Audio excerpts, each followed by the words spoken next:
Alright everyone, you may have seen that Barbara Bush actually finally managed to slip into the afterlife the other night. And actually it was like breaking news right as we're on a live stream, like debating JF. It's like, yeah, by the way, Barbara just keeled over. It was interesting. But here's my thought on it. Of all of the major Bush figures, Barbara Bush is the only one that was like sane, like wasn't a genocidal maniac. You look at the Bush men, and they're manipulative con men, basically, taking off from Prescott and the other older gen Bushes. Where did their money come from? It came from like racketeering and mobster activity. Then they get more money by being industrialists, but they end up like selling to all sides in World War II, prolonging the war.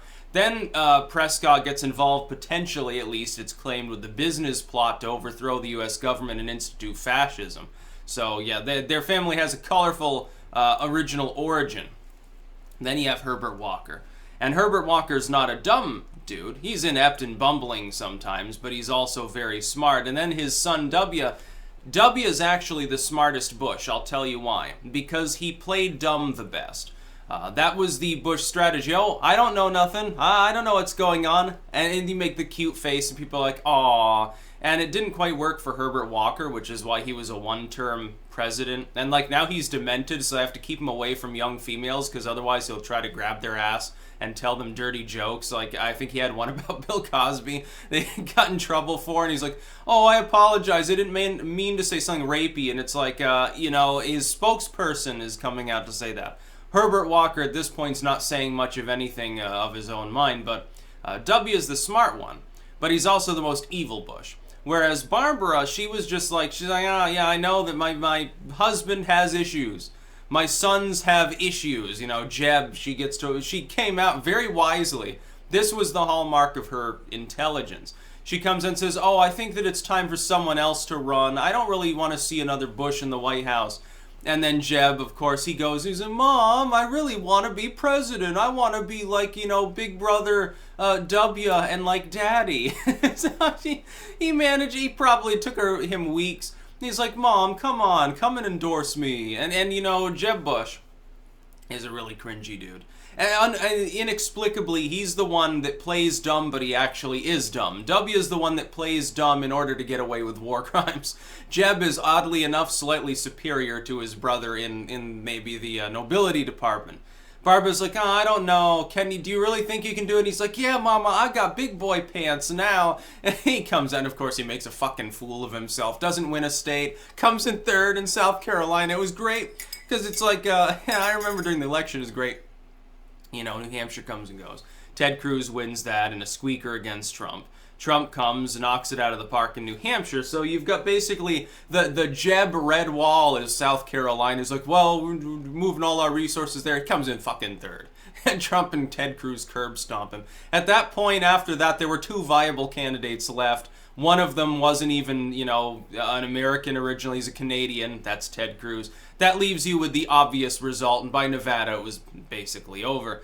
Barbara Bush, though, I think saw the writing on the wall. Look, she's not dumb. She was a smart lady. She knew, I think, that a paradigm shift was occurring. She, in her antiquity of age, I think realized more than the other Bushes, hey, our era is basically over. You've got Herbert Walker was only even in office because he was Reagan's Veep. That's the only reason he was even in there. People were basically voting for Reagan. They thought, hey, Herbert Walker will just be a slightly more shrimpy version of Ronald, and we want to keep that going. It didn't work so well, did it? And then a time goes by. W comes, improves on his dad's ineptitude act, which is all it ever was in both of their cases, manages to get a second term, which is why he's the smartest Bush, because he actually played dumb really well. But Barbara looked and said, oh, in the wake of Obama and with all of this stuff going, can little Jeb actually toe-to-toe with Donald Trump? And I think she said, nah, I don't think that he can. I don't think he can. I think Jeb honestly would have lost in a two-way race with almost any of the other maybe top half candidates. Ben Carson would have beaten him. I honestly believe that. Even like a Fiorina might have managed to beat him. So last gen candidates might have come in at that point if it was just Jeb standing alone being the dynastic candidate. It just wouldn't work. So Barbara dying is actually a bad thing, because she was maybe a check on the lunacy and ambition of the Bushes. Like with Jeb, if he were sane, he would have known he couldn't win. He would have known that there was no possibility he was going to become the president of the United States in the wake of his brother. It's not possible for another Bush to do that. So you've got the drunken Bush twins, who I think at least one of them has managed to rebuild her post-alcoholism life. You have the war criminal. You have the son of racketeer slash puked on Japanese Prime Minister, senile one-termer. You have a couple of do-nothing Bushes. And that's basically the Bush family. And then you have the Bush women. You have Barbara, the matriarch of the Bush family, who's intelligent. You know, you can think that maybe if she was married to Herbert Walker, she's complicit in his own, criminal activity, but at the very least, she herself has redeeming facets. And then you have, like, Laura Bush. Laura Bush is more sly, I think. More of the deliberately married into power, whereas with Herbert Walker, it's like, well, she'd been with him fucking 70 years. They were a young couple, so he wasn't exactly the magnate Bush patriarch that he is today. He was, not quite as well known.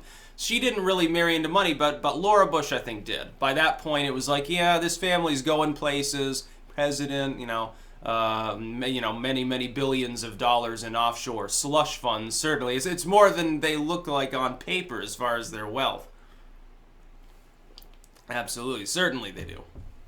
It's like Mitt Romney. Oh, Mitt is broke pumping his own gas. All that money in the Cayman Islands doesn't actually exist for legal purposes here in the U.S. Yeah, it's like, $400 or $500 million, but I'm just like you. Everyone has a car elevator in their home. So I felt sorry for Barbara because she had to live long enough to see her family implode, essentially. It would have been better for her. Honestly, she would have been happier if she had died 5 years ago, before the 2016 election, or even before W became president. I honestly believe that. I think that she had to hold her head up high and smile for the cameras, but ultimately I think she was disappointed in the direction her family was going. I mean, she obviously is a smart enough individual. She had to have known. She looks a little bit unfairly, maybe like the dude on the Quaker Oats container. But by the way, look that up. It'd be funny. It's like Barbara Bush is telling you to eat your broccoli. Eat your carrots, kids, for the benefit of the United States. Be a good patriot. Patriots eat red, white, and blue. So get some blueberries, some pickled beets, and some white bread. That's going to be your lunch every fucking day. Be so funny. But yeah, Barbara Bush is dead. Probably the one Bush upon dying that I'm not going to chat. Like, when W dies is going to be a good day for me. So I'm like, this dude that killed 500,000 people. Bye-bye, sucker. Herbert Walker, who will, probably kick off in the next couple of years. It looked like he was going to go first. It looked like Barbara was actually going to die after him, but then, she had failing health. They could have kept her alive, but it's like at some point, I guess she decided, fuck this. I'm not gonna have more treatment and fucking sit there like a vegetable in a hospital bed. I'm not willing to do that. Fuck you. And she's just like, send me off already. Get used to a Bush family in which Laura Bush is actually the matriarch, which is funny. By the way, Laura Bush back in the day was quite snappy, actually. She's sort of calmed down now.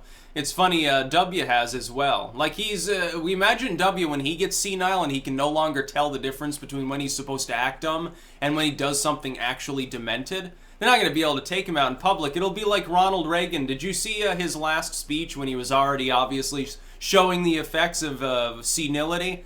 It's going to be like that, only W, knowing him, he'll manage to have his allies around him to drag him out to be like court jester. It'd be a rather sad thing to see. Yeah, even George W. doesn't deserve dementia. Should be something we're working towards. Barbara Bush, I guess, was totally aware and with it till the end of her days. As opposed to Herbert Walker, he's starting to develop Ronald Reagan syndrome at this point, which, he kind of deserves it. Okay, that's about all. Peace out.